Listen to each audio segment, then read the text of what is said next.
Hi friends, welcome to my YouTube channel. ഞാൻ ബെൻസി. നമ്മുടെ channel name help me loan. ഇന്നത്തെ video വളരെ പ്രധാനപ്പെട്ട ഒരു വീഡിയോ ആണ്. കറിവേപ്പിലയുടെ ഗുണങ്ങൾ എന്തൊക്കെയെന്നാണ് ഈ വീഡിയോയിൽ പറയുന്നത്. നമ്മൾ കേരളക്കാർക്ക് കറികളിൽ ഒഴിവാക്കാൻ പറ്റാത്ത ഒന്നാണ് ഈ കറിവേപ്പില. നമ്മളാണ് ഏറ്റവും കൂടുതൽ കറിവേപ്പില ഉപയോഗിക്കുന്നതെന്നാണ് എനിക്ക് തോന്നുന്നത്. പലരും ആഹാരം കഴിക്കുമ്പോൾ കറികളിലോ തോരനിലോ ഒക്കെ ഈ കറിവേപ്പില കിട്ടിയാൽ അത് കളയാനായി സൈഡിൽ മാറ്റി വെച്ചേക്കും, കഴിക്കില്ല. എന്നാൽ ഇതിന്റെ ഗുണങ്ങൾ അറിഞ്ഞാൽ ഇനി മുതൽ നിങ്ങൾ ഈ കറിവേപ്പില കളയില്ല. ഇതിന്റെ ഗുണങ്ങൾ പലതാണ്. ആദ്യം തന്നെ പറയട്ടെ, ദയവായി ഈ വീഡിയോ കേൾക്കാൻ ആഗ്രഹിക്കുന്നവർ ഇടയ്ക്കിത് ഫാസ്റ്റാക്കി അടിച്ചു കളയാതെ ഫുൾ കേൾക്കുക. എങ്കിലേ നിങ്ങൾക്ക് ഈ വീഡിയോയുടെ ഗുണം കിട്ടുകയുള്ളൂ. കറിവേപ്പിലയിൽ വൈറ്റമിൻ എ, ബി, സി എന്നിവ ധാരാളമുണ്ട്.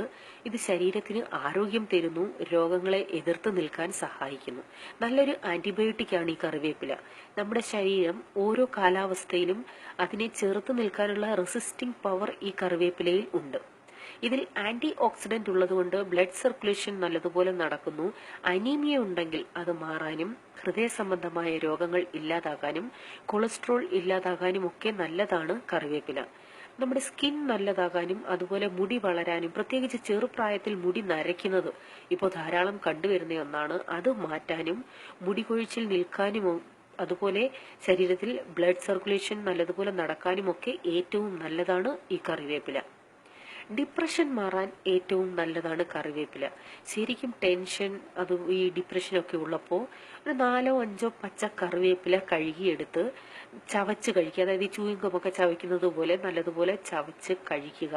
പെട്ടെന്ന് തന്നെ മാറ്റം നമുക്ക് തിരിച്ചറിയാൻ സാധിക്കും. നല്ല ഫ്രഷ്നെസ്സും തോന്നും. ഡയബറ്റിക് ഉള്ളവർക്ക് ഏറ്റവും നല്ലൊരു മെഡിസിൻ ആണിത്. എന്നും രാവിലെ ഉറക്കമുണർന്ന് എണീറ്റ് കഴിഞ്ഞാൽ ഉടൻ തന്നെ, അതായത് ബ്രഷ് ചെയ്യുന്നതിന് മുമ്പ് തന്നെ ഫ്രഷ് കറിവേപ്പില ഒരു 15 എണ്ണം എടുത്ത് നല്ലതുപോലെ കഴുകി ചവച്ച് കഴിക്കുക. ഇത് ചവയ്ക്കുമ്പോൾ നമ്മുടെ വായിലെ സലൈവയും ഈ കറിവേപ്പിലയും മിക്സായി വയറ്റിൽ ചെല്ലണം. ഇത് ഡെയിലി ചെയ്യുക. ഷുഗർ ലെവൽ കൺട്രോൾ ചെയ്യാൻ നല്ലൊരു മരുന്നാണിത്. അതായത് പുതിയൊരു ദിവസം തുടങ്ങുന്നത് ഈ കറിവേപ്പില കഴിച്ചുകൊണ്ടായിരിക്കണം. ഈ കറിവേപ്പില കറികളിൽ ഇങ്ങനെ ഇലയായിട്ടിടുമ്പോൾ ചിലർക്ക് കഴിക്കാൻ മടിയാണെങ്കിൽ, നിങ്ങൾ എത്ര പറഞ്ഞാലും വീട്ടിൽ ചിലർ ഇത് കഴിക്കില്ല. അപ്പോ അവർക്ക് ഇത് ശരീരത്തിൽ അവർക്കും ഗുണം കിട്ടണമെന്നുണ്ടെങ്കിൽ അവരറിയാതെ എത്തിക്കാനുള്ള ഒരു മാർഗം എന്ന് പറയുന്നത് ഇത് ഉണക്കി പൊടിച്ച് വെച്ചിട്ട് കറികളിൽ മസാലയുടെ കൂടെ ചേർക്കാം. അതാകുമ്പോൾ അവരറിയാതെ തന്നെ അവരുടെ ശരീരത്തിൽ ഇതിന്റെ ഗുണങ്ങൾ എത്തിക്കോളും.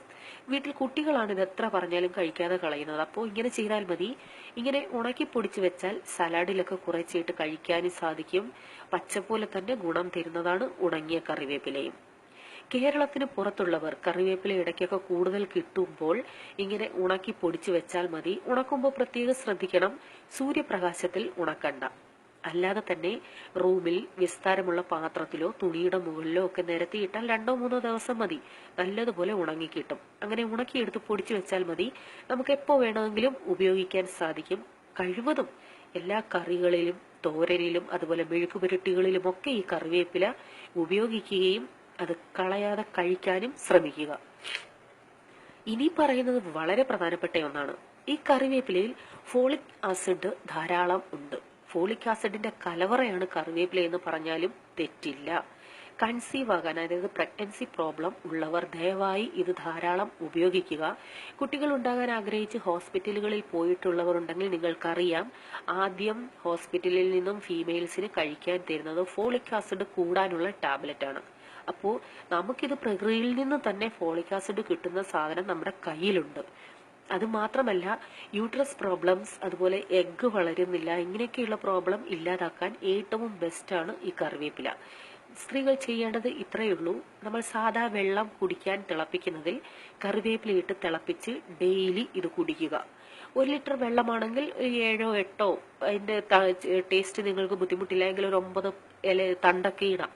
വെള്ളം ചൂടായി ആവി വന്ന ശേഷമേ ഇലയിടാവൂ. അതിനുശേഷം നല്ലതുപോലെ തിളപ്പിക്കുക. തിളച്ച് 4-5 മിനിറ്റ് കഴിഞ്ഞിട്ട് തീ ഓഫ് ചെയ്താൽ മതി. അത്രയും തിളച്ച് നല്ലതുപോലെ അതിന്റെ ഗുണം ഇറങ്ങട്ടെ. ഇത് തിളപ്പിച്ച് കഴിഞ്ഞിട്ട് അരിച്ചു വെക്കണ്ട. വേറെ ഫ്ലാസ്കിലോ ജഗ്ഗിലോ മാറ്റുന്നുവെങ്കിലും ഈ ഇലയോടുകൂടി തന്നെ മാറ്റാം.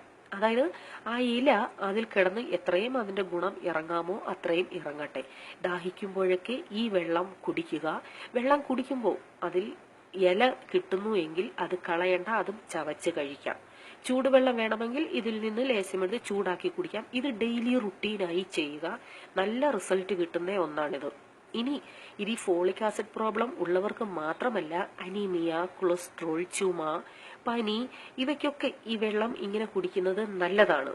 കുട്ടികൾക്കും ഛർദിൽ, വയറിളക്കം, അതുപോലെ ഡൈജഷൻ നന്നായി നടക്കുന്നില്ല എങ്കിലൊക്കെ ഈ കറിവേപ്പിലയുടെ വെള്ളം കുട്ടികൾക്കും കൊടുക്കാം. കറിവേപ്പിലയുടെ പ്രധാനപ്പെട്ട ഗുണങ്ങളിൽ ചിലതാണ് ഞാൻ ഇവിടെ പറഞ്ഞത്. ഈ വീഡിയോ കേട്ട ശേഷം നിങ്ങൾ തന്നെ തീരുമാനിക്കുക, ഈ കറികളിലൊക്കെ ഇനി കറിവേപ്പില കിട്ടിയാൽ കളയണോ അതോ കഴിക്കണോ എന്ന്. അപ്പോൾ ഈ വീഡിയോ നിങ്ങൾക്ക് പ്രയോജനമെന്ന് തോന്നുന്നുവെങ്കിൽ, ഇഷ്ടപ്പെട്ടെങ്കിൽ തീർച്ചയായിട്ടും ലൈക്ക് ചെയ്യണം, മറ്റുള്ളവർക്ക് ഷെയർ ചെയ്തു കൊടുക്കണം. നമ്മുടെ ഫേസ്ബുക്ക് പേജ് ആരും മറന്നിട്ടില്ല എന്ന് കരുതുന്നു. പേജിന്റെ ലിങ്ക് ഞാൻ ഡിസ്ക്രിപ്ഷൻ ബോക്സിൽ ഇടാം. പ്രാക്ടിക്കൽ ലൈഫ് എന്നാണ് പേര്. ഇഷ്ടപ്പെട്ട വീഡിയോകൾ നിങ്ങൾക്ക് വീണ്ടും കേൾക്കാനായി പ്ലേലിസ്റ്റിൽ ആഡ് ചെയ്യുക. അപ്പോൾ സെർച്ച് ചെയ്യേണ്ടി വരില്ല. കൂടാതെ ഞാൻ ഇടുന്ന വീഡിയോകൾ പലർക്കും കാണാൻ പറ്റുന്നില്ല. അതുകൊണ്ട് ഫുൾ വീഡിയോയുടെ ലിങ്ക് ഞാൻ ഡിസ്ക്രിപ്ഷൻ ബോക്സിൽ ഇടുന്നുണ്ട്. വീണ്ടും എന്റെ ചെറിയ അറിവിലുള്ള അടുത്ത ടിപ്പുമായി വരാം. Till then bye, have A blessed day.